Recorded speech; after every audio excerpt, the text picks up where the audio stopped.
Okay, so today at Alf's Mustang Garage, we're changing the rear differential oil out on a 65 Mustang that hasn't had the oil changed out for a long time. And I thought this would be worth recording because we got some pretty nasty stuff coming out. It's like tar. Oh, this is great. So if you haven't changed or thought about your rear differential oil for a while,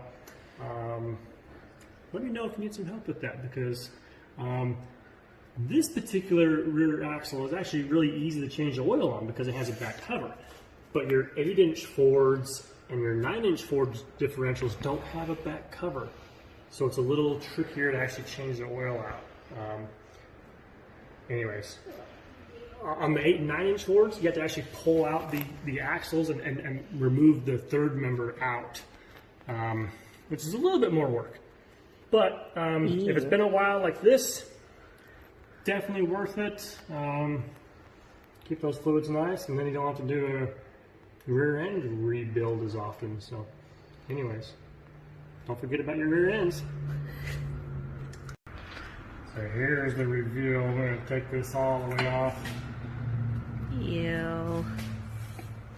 As you can see, this car has actually been sitting for a very, very long time. This has been a car that's been sitting since the early 90s.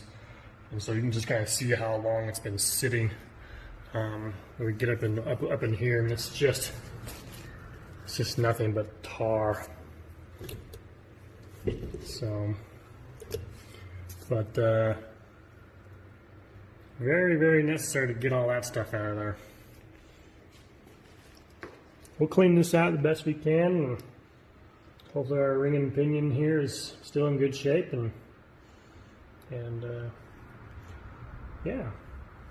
Change your rear differential oil out. Your rear differential will thank you. So will your pocketbook. Always take care of your rear end, right? Ooh, that's gross.